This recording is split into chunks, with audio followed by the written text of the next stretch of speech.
En Radio Intereconomía, Pulso Geopolítico. Análisis sobre los nuevos desafíos mundiales. Presenta Rafa Jiménez.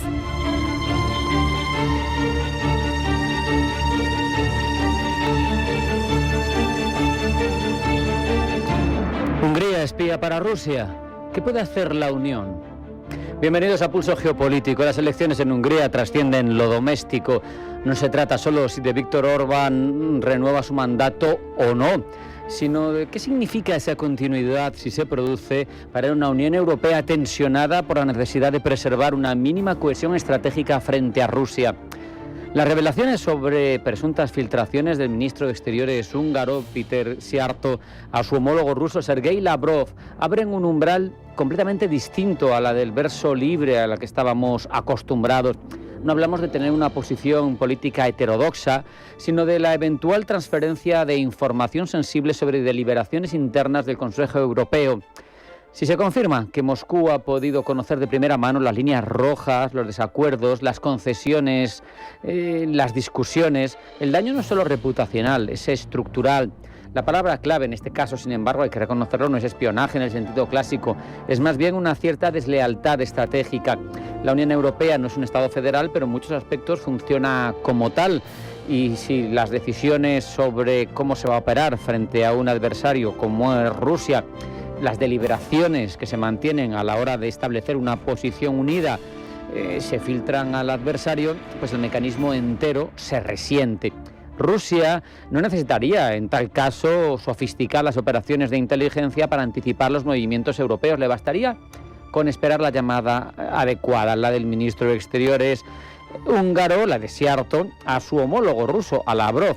La cuestión de fondo es que Orbán ha construido su legitimidad interna sobre una narrativa de soberanía frente a Bruselas, de defensa de valores tradicionales, está bien, pero de pragmatismo tremendo en la relación con Moscú.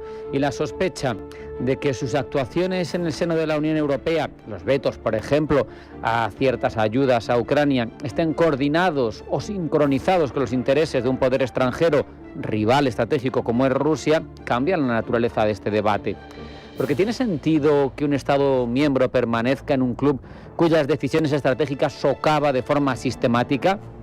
¿Pero qué se puede hacer si no tiene sentido? El Tratado de Lisboa prevé la retirada voluntaria en el artículo 50, pero no la expulsión forzada. El famoso artículo 7 está pensado para sancionar cuando uno de los miembros cometa violaciones graves de los derechos fundamentales del Estado de Derecho, permite suspender ciertas prerrogativas de los miembros, pero requiere mayorías cualificadas y en una fase más severa, más grave, unanimidad de todos los miembros, menos obviamente del Estado afectado.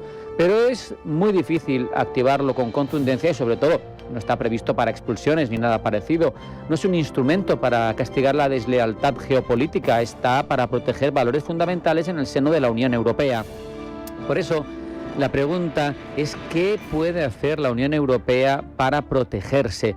La reacción más probable no es, como vemos, la expulsión, que no está prevista en los reglamentos, es la fragmentación funcional, al menos parece lo más pragmático.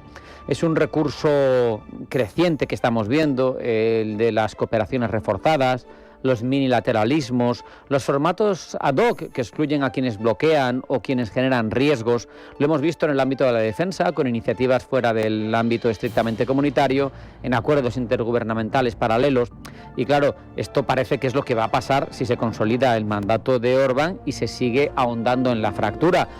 Si sigue concibiéndose y percibiéndose a Hungría como un vector de vulnerabilidad, es probable que los socios busquen esas estrategias para compartir información sensible sin el topo delante.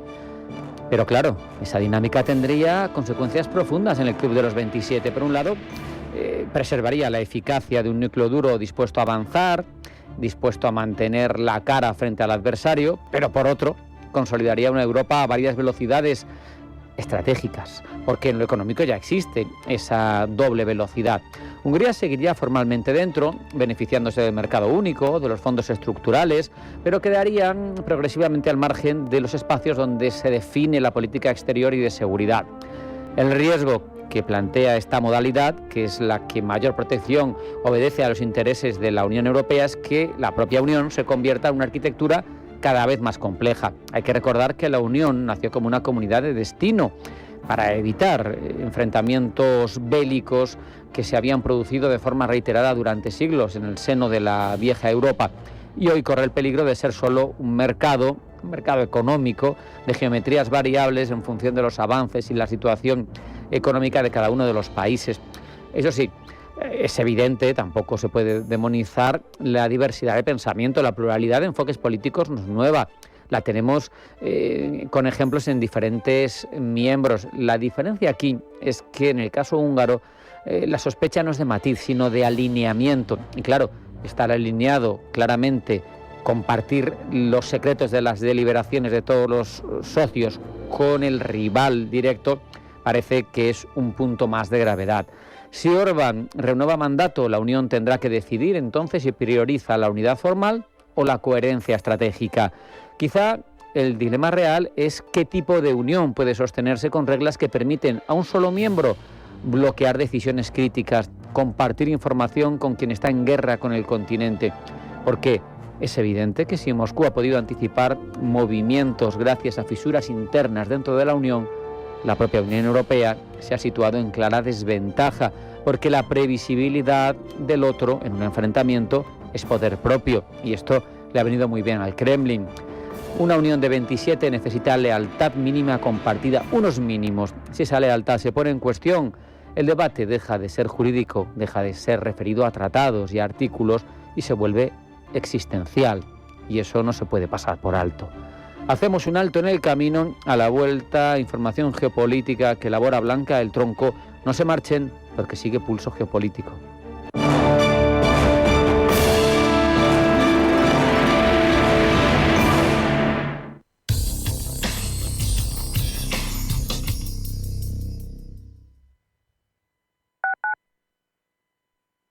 Si nos escucha, tiene el dial de su receptor en una de las emisoras de Radio Intereconomía. Si tu móvil, tu televisión o tu ordenador te piden que los pongas al día, no lo dejes para luego. Un dispositivo actualizado es un dispositivo más seguro. Activa las actualizaciones en automático y listo. Ciberseguridad en tu día a día. Campaña financiada por la Unión Europea Next Generation. Plan de recuperación. Gobierno de España. Comunidad de Madrid. ¿Qué tipo de piel tienes? ¿Te la cuidas? ¿Te proteges del sol? ¿Se te cae el pelo o se te hinchan las piernas? ¿Qué perfume puedes regalar? Deja de buscar en internet respuestas confusas, porque ahora en Belleza Capital estarás enterado de todo esto y mucho más. Los sábados de 11 a 12 de la mañana en Radio Intereconomía con Katia Rocha. Rocarrey, Talavante, Castella, Manzanares, Emilio de Justo, Juan Ortega. Las máximas figuras están en la Feria de San Isidro. Desde el 8 de mayo los veremos a todos en la Plaza de Toros de las Ventas. Compra ya tus entradas en las-ventas.com.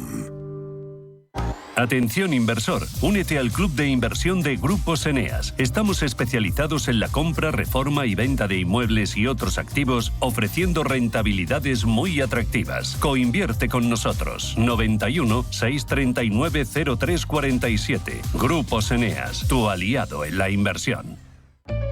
En Radio Intereconomía te acompañamos donde tú quieras. Sintonízanos en directo a través de la radio, nuestra web, aplicación móvil o canal de YouTube. Si lo prefieres, también puedes encontrarnos en diferido a través de iVoox, Apple Podcast, Spotify y todas las plataformas de podcast. La mejor información económica en cualquier momento y desde cualquier lugar. Radio Intereconomía, siempre contigo.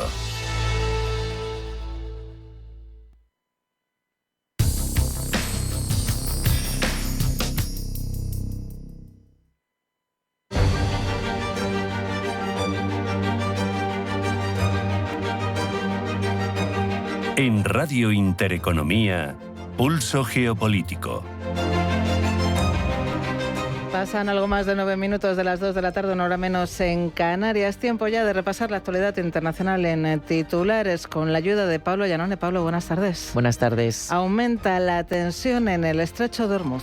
Lo hace con la captura de 2 barcos por parte de Irán tras la extensión del alto el fuego y sin que por el momento se vislumbre una nueva ronda de negociaciones en Pakistán. Nuevos contactos entre Israel y Líbano en Washington. Representantes de Israel y el Líbano se reúnen en Washington en una segunda ronda de negociaciones para explorar el fin del conflicto, todo mientras el ejército israelí mantiene ataques casi diarios en el sur libanés pese a la tregua vigente. Se disparan las exportaciones chinas alternativas a las energías fósiles. En concreto, exportaciones de generadores solares, baterías o vehículos eléctricos han subido ante el impacto del alza del crudo y el gas natural a raíz de la guerra en Irán.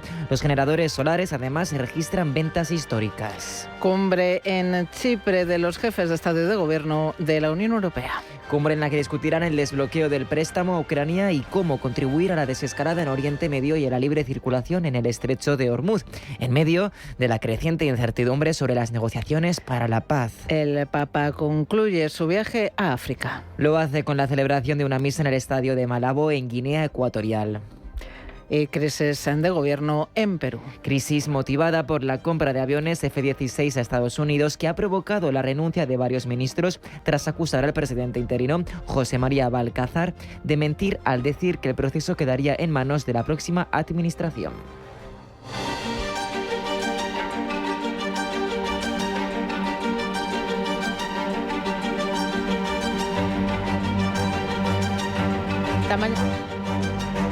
Y ampliamos ya la información internacional del día. El petróleo vuelve a colocarse claramente por encima de los $100 el barril al diluirse las expectativas de un acuerdo de paz en Oriente Medio ante la falta de avance en las negociaciones entre Estados Unidos y Irán. Precio del petróleo, dice Fatih Birol, director de la Agencia Internacional de la Energía, al que no es inmune ningún país.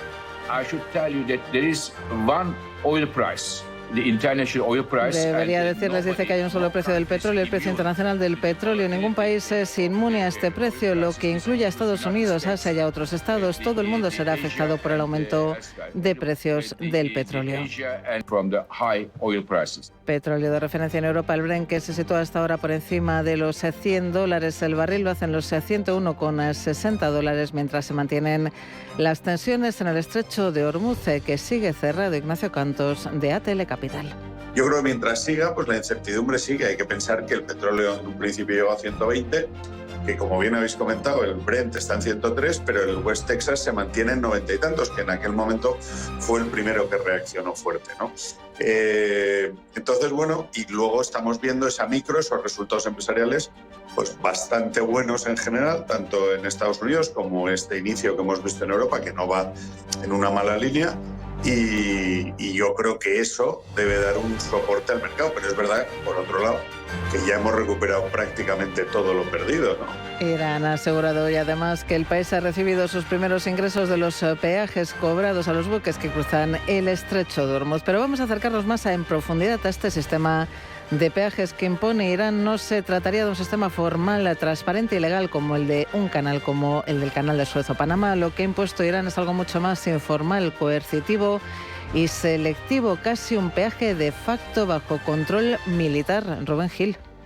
Desde marzo de 2026 y en el contexto de la guerra, Irán, a través de la Guardia Revolucionaria, ha creado lo que muchos analistas ya llaman la caseta de peaje de Teherán, un sistema que no aparece en ningún tratado, pero que ya está condicionando el tráfico en uno de los puntos más estratégicos del planeta, porque aquí no hay una tarifa oficial, no hay una lista de precios, cada barco negocia o recibe condiciones específicas. Es un sistema ad hoc. El mecanismo es sencillo y a la vez profundamente político. El armador solicita permiso previo, facilita los datos del buque, la carga y el destino, y entonces Irán decide si ese barco es o no hostil. Si autoriza el paso, exige un pago, asigna una ruta y en algunos casos incluso escolta al buque, paso seguro a cambio de dinero.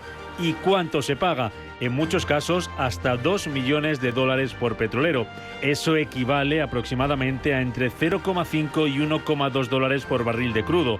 Los pagos no siempre se hacen en dólares. Se han detectado operaciones en yuanes chinos, en criptomonedas e incluso mediante trueques. Pero Irán no solo está cobrando, está filtrando el tráfico. Facilita el paso a países como China, India o Rusia y lo complica o lo bloquea directamente para Estados Unidos e Israel. Eso convierte el estrecho en algo más que una vía comercial, lo convierte en un instrumento político, aunque el componente económico también importa. Por Hormuz circulan en condiciones normales unos 20 millones de barriles diarios. Si se cobrara $1 por barril, estaríamos hablando de 20 millones de dólares al día, unos 600 millones al mes. Pero ese no es el objetivo principal. El objetivo es otro: forzar el reconocimiento de control sobre el estrecho, presionar económicamente a Occidente, financiar en parte el esfuerzo de guerra y dividir al sistema internacional, permitiendo pasar a unos y a otros no.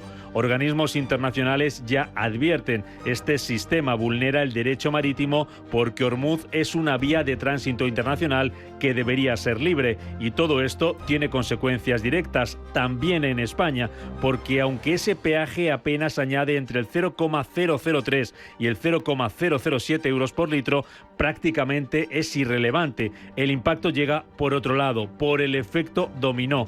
La tensión en el estrecho empuja el precio del petróleo, que ya vuelve a situarse por encima de los $100 por barril.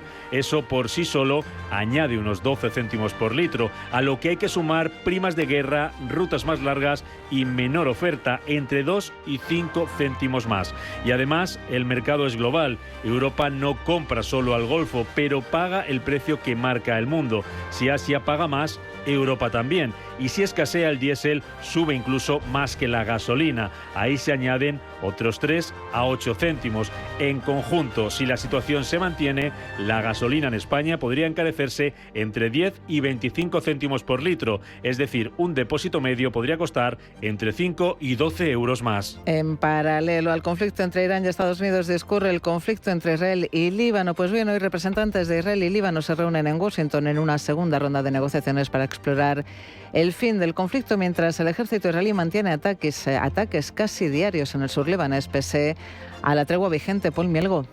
Hoy vuelven a reunirse en Washington representantes de Israel y Líbano.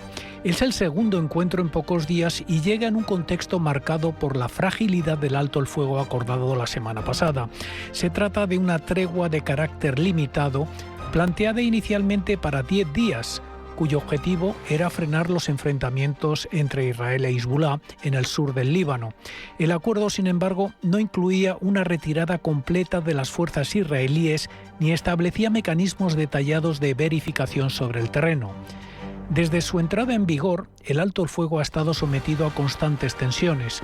Las autoridades libanesas han denunciado ataques israelíes en distintas zonas del sur del país, incluyendo bombardeos que habrían causado víctimas civiles. Por su parte, Israel sostiene que sus operaciones responden a amenazas concretas y a la presencia de infraestructuras o combatientes de Hezbolá, lo que, según su interpretación, no vulneraría los términos de la tregua. En los últimos días los incidentes se han intensificado. Se han registrado nuevos ataques en áreas próximas a la frontera y también denuncias relacionadas con impactos en zonas civiles y durante operaciones de rescate. Estos episodios reflejan el deterioro progresivo de la situación y la dificultad para consolidar el alto el fuego. En este momento, el balance es el de una tregua parcialmente respetada, pero con violaciones recurrentes y sin control efectivo sobre el terreno. La situación en el sur del Líbano sigue siendo muy inestable. Aunque no hay combates continuos a gran escala, persisten los ataques puntuales, la vigilancia aérea y la presencia de fuerzas armadas en distintos puntos de la región. Israel mantiene capacidad de intervención directa, mientras que Hezbolá conserva su despliegue y estructura en la zona. Desde el punto de vista humanitario, el impacto es significativo. Una parte importante de la población permanece desplazada y aunque se han producido algunos retornos, estos se realizan en condiciones de inseguridad y con infraestructuras gravemente dañadas. Servicios básicos como sanidad, suministro eléctrico o transporte siguen funcionando de forma limitada en muchas áreas.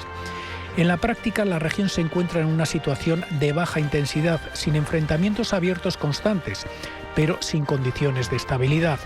Este contexto es el que marca la reunión de hoy en Washington. El objetivo principal es intentar reforzar el alto el fuego y avanzar hacia algún tipo de mecanismo que permita reducir las violaciones y estabilizar la zona. Sin embargo, las posiciones de las partes siguen siendo divergentes, especialmente en lo relativo a la presencia militar y a la interpretación de lo que constituye una amenaza legítima. A corto plazo, el escenario más probable es la continuidad de esta situación intermedia. Una tregua formalmente vigente, pero con episodios de violencia y un riesgo elevado de escalada si se produce un incidente significativo. Por el momento, el alto el fuego no se ha roto completamente, pero tampoco se ha consolidado.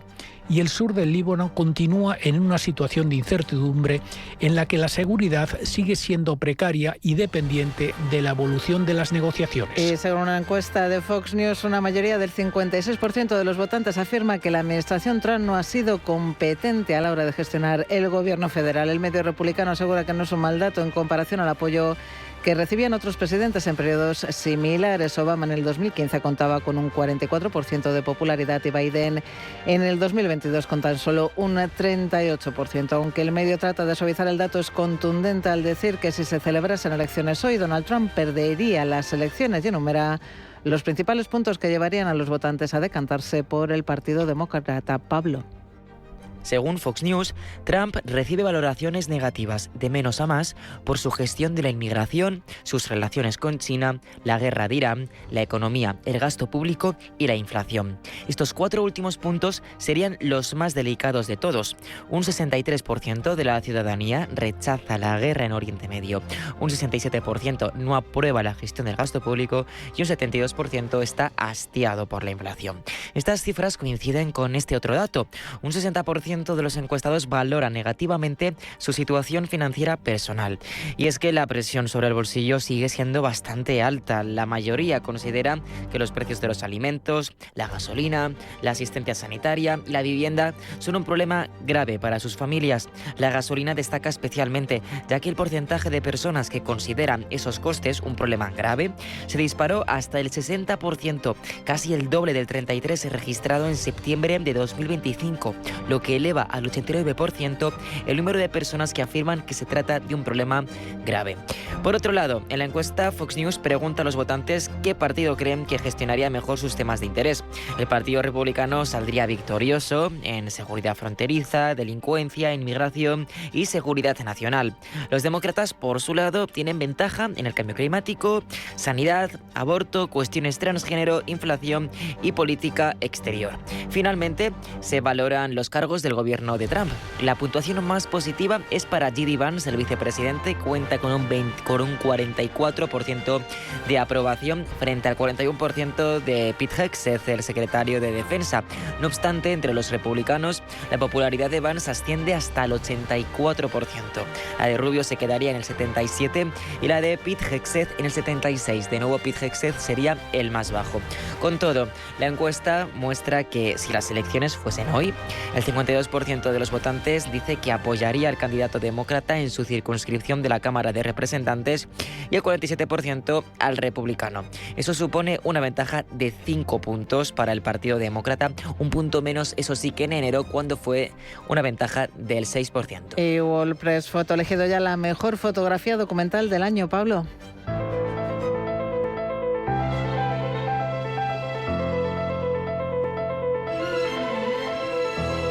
Carol Guzzi, una de las periodistas autoras de la imagen, acudía día tras día para documentar lo que estaba ocurriendo.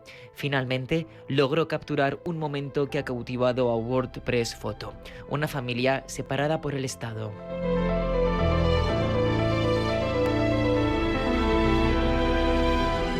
Cuenta la historia de Luis, un migrante ecuatoriano sin antecedentes penales que fue detenido por agentes del Servicio de Inmigración y Control de Aduanas, el ICE, tras una audiencia en un tribunal de inmigración. Esto fue en la ciudad de Nueva York. Su esposa Kocha y sus 3 hijos de 7, 13 y 15 años quedaron sin la única fuente de ingresos de su hogar. Carol Guzzi destaca que este premio pone de relieve la importancia crítica de esta historia a nivel mundial.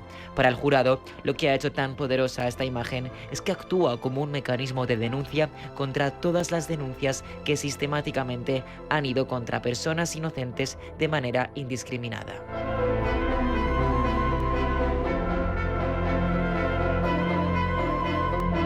En la última redada más grave, ocurrida en diciembre de 2025, los arrestos del ICE subieron hasta una media de 1.300, muy por encima del promedio de 350 diarios de la década previa al segundo mandato de Donald Trump.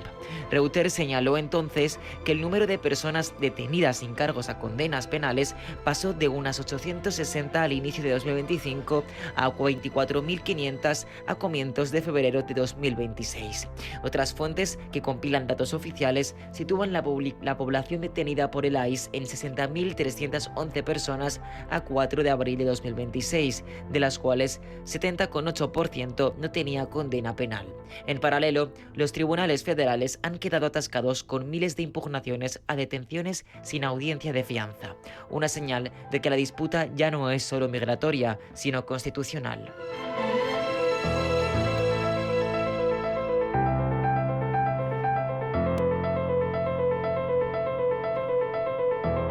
Los otros 2 grandes reconocimientos del World Press Photo 2026 amplían esta mirada. La imagen titulada Aid Emergency in Gaza de Saber Nur al-Din muestra a palestinos encaramándose a un camión de ayuda en el cruce de Zikim para conseguir harina. World Press Photo señala que esta imagen se tomó en medio de la hambruna de 2025. La misma nota del premio añade que entre finales de mayo y principios de octubre de 2025, al menos 2.435 palestinos que buscaban comida murieron en o en cerca de puntos de distribución de ayuda.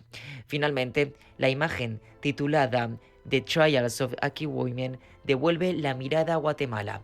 Mujeres mayas achíes que tras décadas conviviendo con sus agresores lograron una sentencia histórica contra antiguos patrulleros civiles por violación y crímenes de lesa humanidad.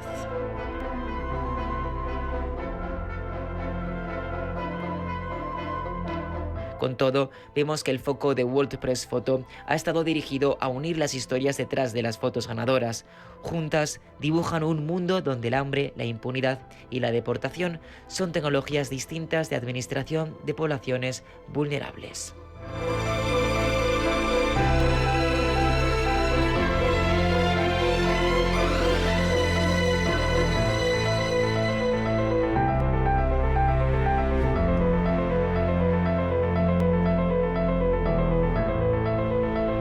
España va a ser el país más longevo del mundo. La cuestión es cómo vamos a vivir esos años de más. No nos vamos a conformar solo con cumplir años, queremos vivirlos al máximo. Y para eso Asisa presenta Bienvejecer. Cuidarse hoy para vivir mejor mañana. Descúbrelo en bienvejecer.es. Asisa, mejor así. Empresa colaboradora de Teatro Real cerca de ti. Conquista cada camino, renueva cada viaje. European Privilege te ofrece un método exclusivo de alquiler de coches premium a 6 meses con hasta 20.000 kilómetros, sin avales y con hasta el 100% del gasto desgravable. Diseño, tecnología y potencia para cada viaje. Siente la libertad al volante de los grandes iconos del automovilismo. European Privilege. Elige tu marca. Conduce diferente. Dormir bien lo cambia todo. El descanso, el ánimo, la forma en la que afrontas el día. M5 de Sol Naturaleza es un complemento natural a base de plantas, triptófano y melatonina, pensado para ayudarte a mejorar la calidad del sueño y la estabilidad emocional. Una sola cápsula al día para respetar tu ritmo natural. Sol Naturaleza. Personas cuidando personas. Más información en solnaturaleza.es o llamando al 91 31 31 409.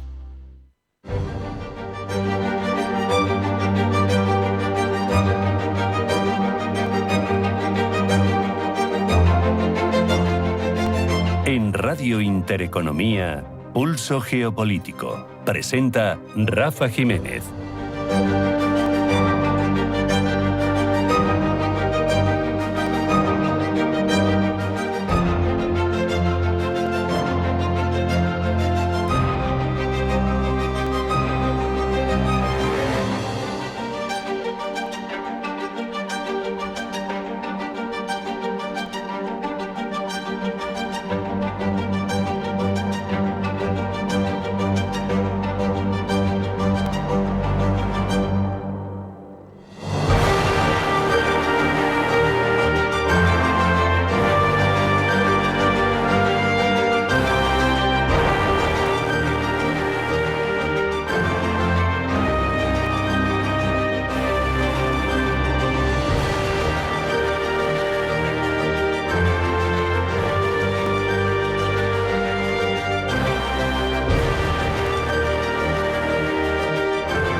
La OTAN cumple 77 años y lo hace en el momento más delicado de su historia, con un Donald Trump que cuestiona públicamente su utilidad, que la califica de tigre de papel.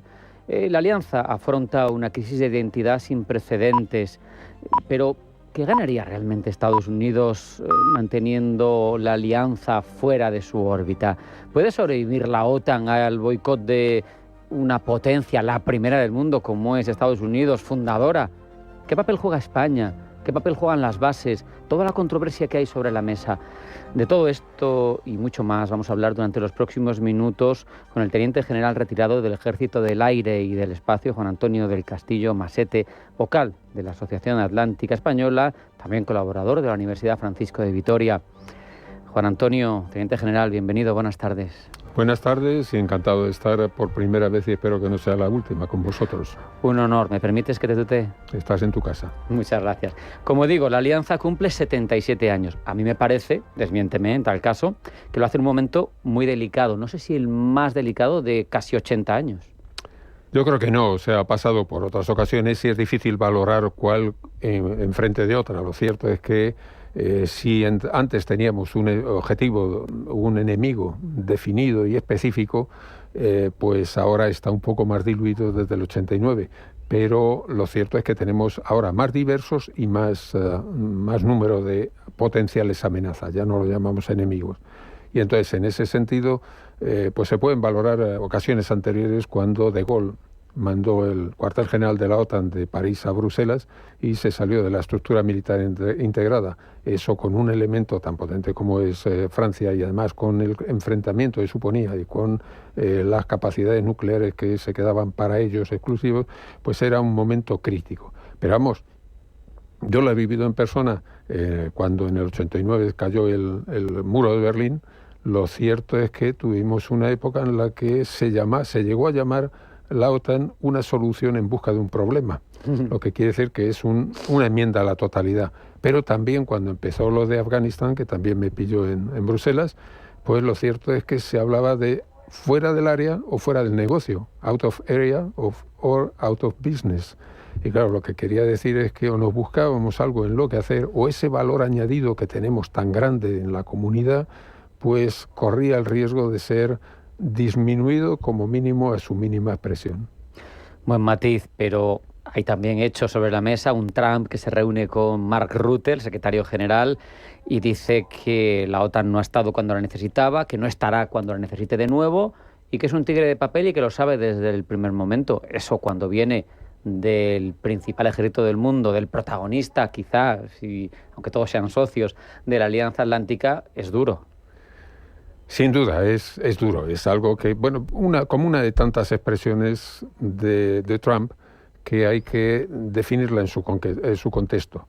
Pero de cualquier forma, las declaraciones finales de esa reunión con Rutte ha sido de que su intención sería la de apretarle las tuercas de alguna forma a algunos países en concreto. Ya se ha mencionado en la resolución final, en la notificación final, se han mencionado a España y a Alemania. No sé si tendrá también algún resquemor con alguna, pero vamos, lo que sí que ha mencionado es que los que parece que le merecen más garantías son los del este de Europa, los bálticos y Grecia en particular, Rumanía las ha mencionado, y entonces, pues es algo que todos sabíamos, o sea, que hay alguien que le necesita más y está continuamente declarando su dependencia, y otros que nos creemos que los podíamos necesitar menos y que, pues nos deja singularizados en el otro área de su aprecio. Si se cumplieran unas amenazas que legalmente no está en disposición de cumplir, por lo menos según el ordenamiento de Estados Unidos, que tendría que decidirlo el Congreso y no está en el presidente, pero ¿tendría sentido una OTAN sin Estados Unidos? Bien, cuando yo estuve de socio fundador del Estado Mayor de la Unión Europea en el 2001, después de los acuerdos de Helsinki, y pues allí lo primero que nos planteamos, hay un compromiso de capacidades de Helsinki, donde se dice qué fuerzas se van a poner a disposición de la Unión Europea para poner en marcha, hacer efectivo la PESCO. Y lo primero que nos faltaba era la cabeza, la organización de mando y control. Teníamos fuerzas comprometidas, se podían ejercitar, pero nos faltaba, estaban descabezadas. Y entonces, pues cuando se propuso en las épocas iniciales tener un cuartel general en Bruselas, que ya estaba identificado el edificio, se opuso frontalmente el Reino Unido diciendo que ¿por qué íbamos a pagar 2 veces por lo mismo? Porque realmente la estructura de mando y control de la OTAN no es de Estados Unidos, es de todos. Y la hemos pagado entre todos y un porcentaje muy superior en esa estructura de mando y control son europeos, somos europeos. Entonces, mientras estaba todavía en la Unión Europea el Reino Unido, con razón, se oponía frontalmente a que lo pagásemos 2 veces. Y entonces surgió el concepto de Berlín Plus.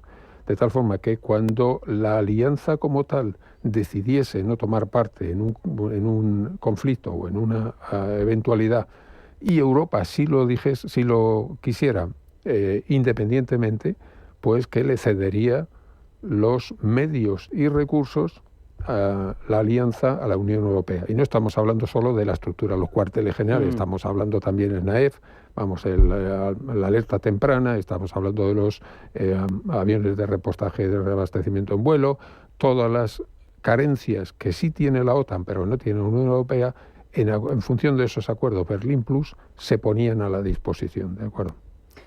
Hablemos del papel que juega España dentro de la OTAN. Sabemos que estamos de policías aéreos en el Báltico, en Rumanía. Sabemos que tenemos también una relevante función en Torrejón. Es importante, ¿no? Hay implicación, de hecho, de España seria y que contribuye a la OTAN. Bien, no voy a entrar en el concepto porque sería objeto de una sesión especial, lo del 2%, 5%, pero bueno, pues eso se puede tratar, pero lo que pasa es que requeriría, para tratarlo con seriedad, requeriría una sesión completa solo para eso.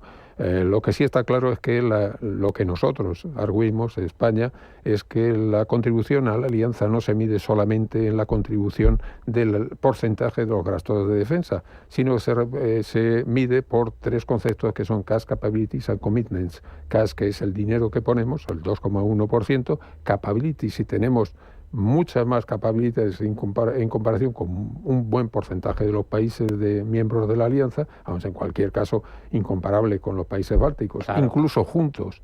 Entonces tenemos unas capacidades muy importantes y muy notables y esenciales para la alianza. Y luego tenemos los commitments, que quiere decir tenemos casi 4.000 y algo personas distribuidas en misiones internacionales, algunas de las cuales son de la OTAN, y somos casi el primer contribuyente de tropas en misiones de la alianza, no en las estructuras de fuerza, los 84.000 que tiene Estados Unidos en Europa, sino en misiones concretas, tanto de la ONU, de la Unión Europea, como de la alianza. Lo que quiere decir que en Cash, Capabilities and Commitments, en Cash quedamos a la cola, y hay que decirlo como es. En Capabilities estamos bastante bien posicionados, se ha invertido mucho en industrias y en capacidades, hay que modernizar algunas áreas, tenemos nuestras carencias, pero hay capacidades, y en Commitments estamos en primera fila sacando pecho. Qué buen matiz, porque eso no se escucha mucho, esa explicación. Se ha criticado mucho la negativa al uso de las bases de Rota y Morón para esta operación de Irán, pero claro, aquí hay montañas de matices, ¿no? Bien. Nuestras bases están, si se quiere ver legalmente el nivel de compromiso y a qué estamos obligados las dos partes, en el Convenio de Cooperación para la Defensa de 1988, que tiene 3 modificaciones después, pero ahí se pone claro cuáles son las condiciones. En cualquier caso, la soberanía de los 2 países está salvaguardada a sangre y fuego. Lo cierto es que tenemos soberanía total, y en ese caso, si las autoridades españolas han determinado que el fin para el que se iban a utilizar pues le parece que no es el adecuado y no entra dentro de su legislación nacional o de su entorno nacional, pues es plenamente soberana. Eso desde el punto de vista legal. Luego hay otros aspectos que habría que valorarlos uno por uno, que sería la de aliado y qué podemos esperar luego cuando nosotros pidamos ayuda, si nos están pidiendo ayuda. Hemos estado en Afganistán, pero por supuesto con apoyo de la ONU, que había pedido a la OTAN que hiciese esa misión. O sea que quitando el entorno legal, en el que desde luego no soy abogado, no soy experto en derecho y tengo mi propia opinión, pero no está a la altura del asunto que estamos tratando. Pero en el otro caso, pues las bases son un activo muy importante de la alianza, no de Estados Unidos, muy importante por la ubicación en la que están.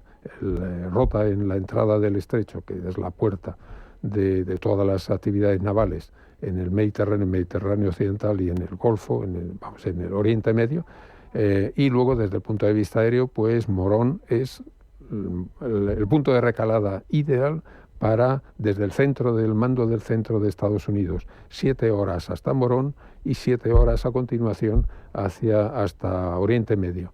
Y es el sitio ideal porque no tiene tráfico aéreo, tiene la meteorología mejor que puede tener en todo el continente europeo, y además, pues como digo, tiene espacio aéreo razonablemente, no está demasiado lleno de tráfico aéreo, y luego tienen los espacios reservados para bombarderos y para cisternas.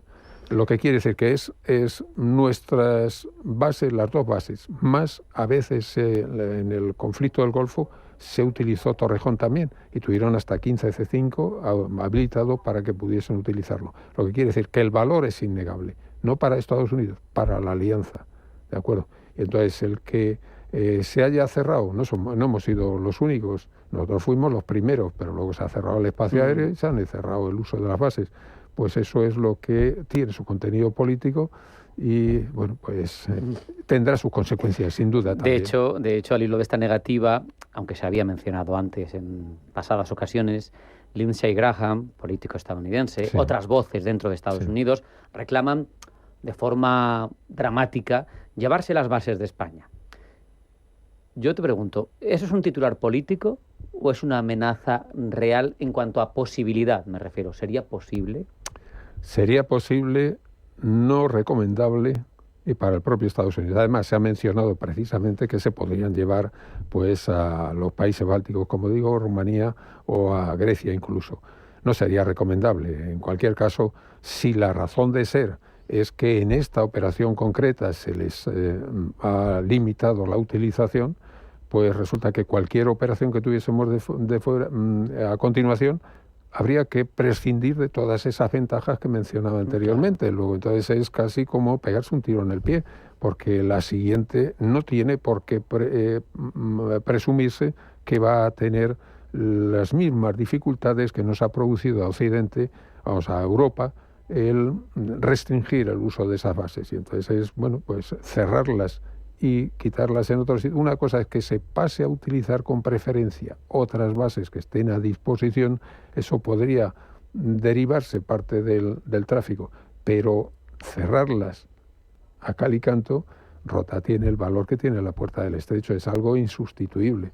Claro, y esa gente amaga con llevárselas a Marruecos, que tiene una relación privilegiada con Estados Unidos desde que fueron los primeros, recordemos porque lo hemos leído, en reconocer la independencia estadounidense, y desde entonces tienen, se supone, esa relación buena, pero claro, parece un poco una butad. No solo eso, que en la Segunda Guerra Mundial, antes de Normandía, hubo el desembarco en Casablanca, y eso fue la retaguardia del Afrika Korps de Rommel, y en Alamein perdieron, pero por la retaguardia les estaban atacando también desde Casablanca. O sea que hay colaboración. Nosotros también tenemos muy buena historia de colaboración, no hay que enfrentar ni comparar. Lo cierto es que Marruecos no tiene las ventajas que tenemos nosotros, porque si se produjera, ya lo teníamos en tiempos cuando había la operación Reforger, que antes de la caída del muro, en la operación Reforger, todos los aviones, el tránsito de fuerzas y de medios que venían de Estados Unidos para reforzar Europa, que eran 9 divisiones en 9 días, venían directamente a las bases españolas, Zaragoza, Torrejón, Morón y Rota, y desde aquí por carretera iban al frente hasta donde hubiesen llegado las fuerzas del Pacto de Varsovia. Bueno, pues esa operación, como digo, 9 divisiones en 9 días venían a las bases españolas. Y eso contaba con las autopistas, contaba con la Guardia Civil que les daba escolta, se contaba con, bueno, pues todas las facilidades que tiene España para proporcionar. Si pone usted el estrecho de por medio, eso ya no es viable. Claro. Habría que poner con un embarco, desembarco, un traslado a un lado y al otro del estrecho. Lo que quiere decir que se puede, por el momento, reflejar sobre las manifestaciones muchos sentimientos agrios, pero luego el peso real de la realidad de los hechos no recomendaría en ningún caso el que se trasladara a ningún sitio. Juan Antonio, sin embargo, permíteme que te haga una pregunta que no suelo ver respondida. Y es que Estados Unidos se queja de que ha puesto mucho en defender a Europa y es un hecho, o sea, que nadie no se puede negar. Pero toda esa infraestructura que la utiliza Estados Unidos, la ha utilizado y le ha permitido ser el hegemón que ha proyectado su presencia estratégica para contener, por ejemplo, a la Unión Soviética en continente europeo, para proyectarse hacia Oriente Medio, como bien nos explicabas. Yo creo que las bases le han aportado mucho, que son de la OTAN, le han aportado mucho a Estados Unidos y solamente cuentan desde Estados Unidos, yo es que he defendido a Europa y qué ingratos son, pero ¿cuánto ha ganado estratégicamente Estados Unidos por tener 84.000 soldados en Europa, y seguro que habrá tenido más, por tener esa capacidad para poner 9 divisiones en suelo europeo y contener a sus rivales estratégicos? En el concepto geopolítico que tenía McNamara está claro que ese es el enfoque, quiere decir, esa era una gran potencia mundial y para ser potencia mundial tiene que tener capacidad de proyección, capacidad de despliegue y de proyección de fuerza. Entonces se estaba beneficiando. Ponemos enfrentado a otro nuevo concepto, que es el que trae ahora de América primero y MAGA, sí. Haz América grande y lo de fuera no son mis guerras. Y entonces en ese sentido pierde valor político. O sea, ¿cuánto estoy valorando yo como entidad política, como gobierno, como movimiento nacional, esa existencia, disponibilidad de unas capacidades de despliegue que puede cambiar mañana? O sea, que esto es un concepto político de valoración a la vista de una población determinada. Pero es curioso porque cuando no lo tiene, porque se le niega el uso de las bases o tal, se queja. No sé si me entiendes lo que yo detecto como una incoherencia. Es evidente que políticamente ahora ellos promueven lo interno, pero hacen una operación en el exterior, no pueden aprovechar esa capacidad de proyección y dicen qué malos son nuestros socios.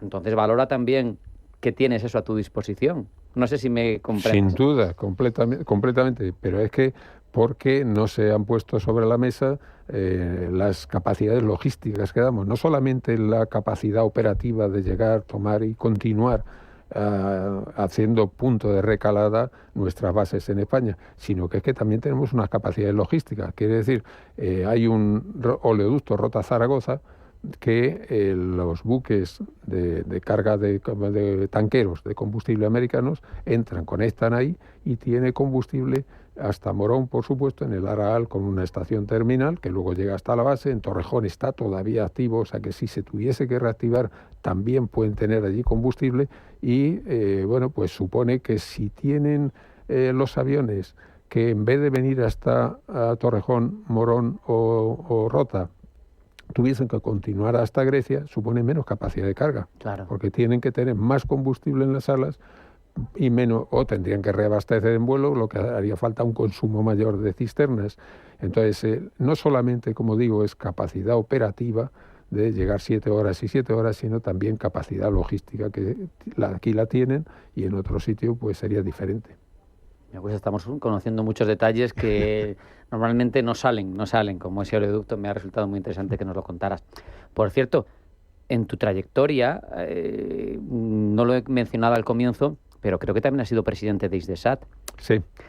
Hisdesat ha conseguido un logro tremendo, ha puesto Spainsat 1 y 2 en el aire. Hablamos en su momento con el director general de Hisdesat cuando se pusieron en órbita. Eso también nos permite a España tener unas capacidades homologadas OTAN, porque esos satélites están previstos con esas condiciones de espectros de funcionamiento. Eso también es otra aportación relevante que podemos hacer desde España a la propia alianza.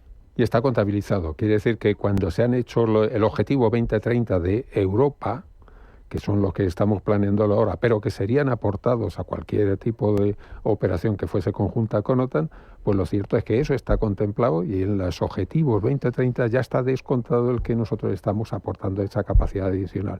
Por supuesto, hay unos planes de la alianza para completar lo que va pasando, no solo en esto, sino en reabastecimiento en vuelo, que vamos mejorando bastante con los 330, con los MRTT, y estamos mejorando en capacidad de transporte logístico con los A400M de reabastecimiento. Bueno, tenemos una serie de deficiencias, fundamentalmente también en reconocimiento espacial, porque no son solo el SpainSat 1 y 2, sino también el PAZ, que va a tener un PAZ 2 previsto, y ese da reconocimiento de imágenes.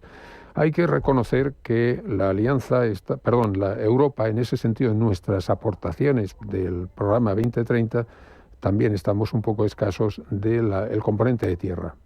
Quiere decir, la fuerza física de personas que tienen la capacidad de operar y explotar esas informaciones que están viniendo, tenemos mucha más capacidad de generar imágenes que la que tenemos de convertir esas imágenes en un activo operativo. ¿De acuerdo? Pero bueno, eso requiere lo que se está haciendo y están los planes, que es reforzar las plantillas de los ejércitos de Europa Occidental. ¿De acuerdo? Qué interesante. Más allá de todas estas polémicas, estamos viendo el fondo de todo el asunto de la relación, de la alianza, y hemos comentado que son 77 años los que se han cumplido el 4 de abril. ¿El balance, en tu opinión, cuál es? Porque son muchos años.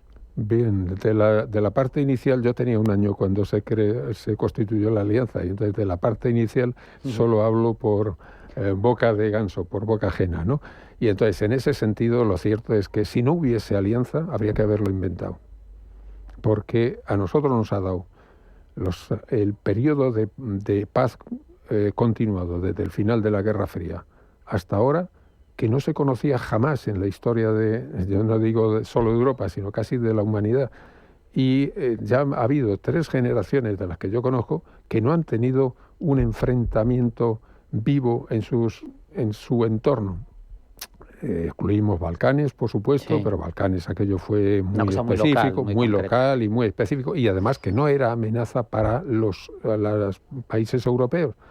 No tenía ninguna amenaza. Lo que pasa es que queríamos acompañar a la Naciones Unidas y a la OTAN en esa labor de pacificación, de resolución de los problemas que están todavía en el aire, que casi son centenarios, vienen del siglo anterior, del 19, y bueno, pues es algo que se ha conseguido implantar una paz razonable, una tranquilidad razonable. Y el resto de Europa hemos vivido como nunca se había vivido antes, y bueno, pues hay 3 generaciones que hablan de la guerra por televisión. Y entonces el beneficio, y eso es la OTAN, no se le puede mirar de otra forma. Y todos los que hemos participado en el planeamiento sabemos que había 2 programas que se llamaban ACROSS y ATARM, que eran de el armamento que teníamos que tener y dónde lo teníamos que tener, bala por bala y munición por munición, para batir el contrario que teníamos enfrente, el enemigo que teníamos enfrente. Estaba calculado a la bala. Entonces eso daba una tranquilidad, y luego, bueno, pues también el transporte aéreo que hacía falta para hacer todos los despliegues de donde estaban las fuerzas y los medios en situación de paz o preposicionados al sitio donde iban a tener que operar. Todo eso estaba calculado, como digo, a la bala. Entonces eso es una sensación de... Si lo que nosotros proporcionamos, nosotros me refiero a las Fuerzas Armadas, lo que proporcionamos a la nación como producto, que es seguridad, no hay nivel de seguridad más grande que ese, el de decir, si viene alguien, está parado. ¿De acuerdo? Fíjate, me vas a decir que no, pero te lo tengo que preguntar. ¿No se perdió una oportunidad a la caída del muro, cuando se decide disolver el Pacto de Varsovia, cuando los ministros alemanes, el del este y el del oeste, antes de reunificarse, dicen, es el momento de tirar abajo el Pacto de Varsovia, tirar abajo la OTAN, porque ya no hay enemigo? Ha habido que buscar negocio, nos lo has contado tú antes. ¿No era momento de disolverla y de encontrar otro tipo de relaciones entre los países europeos? Bien, pasamos al Paleolítico, y desde el Paleolítico se están tirando piedras y dando con huesos o con ramas de olivo. Lo cierto es que eso es una continuidad de la humanidad, y entonces tenemos ahí invertido Se ha bajado bastante, se han disminuido, sobre todo en Europa Occidental, las capacidades de defensa se han disminuido hasta unos niveles comprometedores. Pero teníamos unos activos, ¿qué es lo que hacemos? Cortamos a trozos los NAEF, los NATO Airborne Early Warning, los aviones que ya los tenemos. Lo que no tenemos es eso, no hay un enemigo activo, en ese momento no lo estaba. Pero ¿por qué lo voy a romper si es un activo que no duele y no cuesta demasiado? Y sé que positivamente, antes o después, si no es por un sitio o por otro, la geopolítica y la historia nos dicen que va a haber enemigos. Pues vamos a mantenerlo a un nivel que sea asumible, porque lo que hemos tenido ha sido una política social que ha sido incomparable con lo que ha habido y el resto con el resto del globo. ¿Y por qué vamos a deshacer? A nadie se le ocurre tirar el chalet que tiene en la costa porque se acaba de romper la pierna y no va a poder ir durante 3 o 4 años. No tiene sentido. Lo lógico es que mantengas los activos al nivel que sea asumible para cuando posiblemente en el futuro lo puedas necesitar. Juan Antonio, te presumo atlantista convencido, obviamente. Para ir concluyendo, después de esos 77 años, después del servicio que ha hecho a Europa y a Estados Unidos, la OTAN, después de las garantías de paz que nos ha dado durante muchos años, en este punto, con todas sus complejidades, ¿tiene que reinventarse o hacia dónde tiene que ir la OTAN? ¿Qué futuro le ves tú? Bien, hay un elemento que antes no te he mencionado y que no quisiera que pasara sin mencionarse, es que no solamente hemos tenido el periodo de paz más prolongado en toda la historia de nuestro continente, no solamente contra los enemigos, sino contra nosotros mismos. Es que quién sabe si mañana Alsacia y Lorena empiezan a ser en la boca de alguien y empezar a ponerlo sobre la mesa y, bueno, pues Grecia y Turquía están todavía divididos por Chipre y nos hemos mantenido dentro de la alianza y la alianza con su peso ha mantenido esos temas históricos y recurrentes bajo control y es otro beneficio añadido que hemos obtenido. Entonces, aunque solo fuera por eso, ya merece la pena que siguiese. Mantenernos unidos y que nos sentemos alrededor de la mesa en Bruselas para debatir sobre problemas recurrentes. Hay una cosa que es importante, es que la alianza no solamente tiene una estructura militar, tiene una estructura civil, tiene una asamblea parlamentaria y una estructura que en el tiempo de las mascarillas estuvo repartiendo mascarillas de unos países que lo pedían a otros que disponían de ello. Lo que quiere decir que la alianza no solamente es defensiva, sino que también tiene una capacidad parlamentaria, ¿de acuerdo? Política puro. Con esa reflexión nos vamos a quedar. Se nos ha acabado el tiempo. Juan Antonio del Castillo Masete, teniente general retirado del Ejército del Aire y del Espacio, vocal de la Asociación Atlántica Española, colaborador de la Francisco de Vitoria. Ha sido un verdadero placer aprender contigo de primera mano. Un abrazo y hasta la próxima. Pues aquí me tenéis para lo que queráis y bueno, también ha sido un placer para mí que venir a estas ocasiones es interesante siempre.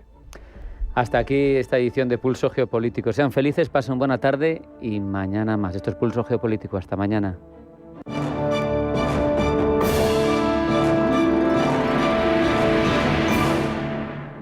Dunas Capital, gestora independiente de referencia en el mercado ibérico, lleva 10 años tomando decisiones de 10. La primera, ofrecer soluciones a la medida de cada cliente, con una filosofía clara: prudencia, equilibrio, flexibilidad y audacia, siempre con la preservación del capital en el centro. Dunas Capital, 10 años preservando tu futuro. ¿Estás listo para que tu evento de empresa sea algo único? Washow Madrid, donde cada detalle está pensado para inspirar, conectar y celebrar. Música, gastronomía y tecnología se unen para que tus invitados vivan una experiencia inolvidable. El show más espectacular del mundo. Más información en washow.com. Este martes, el Parlamento Europeo vota el nuevo marco financiero plurianual, el presupuesto que marcará las prioridades de la Unión Europea durante la próxima década. Defensa, tecnología, competitividad, agricultura y transición energética centran una votación clave para el futuro del continente. Y el miércoles, Radio Intereconomía se traslada hasta la Eurocámara con una programación especial en directo desde las 8 de la mañana para analizar el resultado de la votación y todas sus claves. Europa decide su futuro y nosotros te lo contamos en Radio Intereconomía. Si eres emprendedor, profesional o empresario y quieres estar al día en los temas que afectan a tu empresa, Cultura Emprende es tu programa. De la mano de Alejandra Rompedrique, Víctor Delgado y Ángel Calvo Mañas, conocerás las experiencias de otros empresarios y estarás al día en marketing, formación, tecnología, fiscalidad, eventos y más. Los viernes de 6 a 7 de la tarde en Radio Intereconomía. Los viernes a las 10 de la noche nos visita un gato, el Gato Gourmet. En Radio Intereconomía, Andrés Sánchez Magro presenta una guía semanal gastronómica, enológica, de restaurantes, literaria, musical y con todos aquellos ingredientes para cocinar la buena vida. El Gato Gourmet, los viernes a las 10 de la noche en Radio Intereconomía.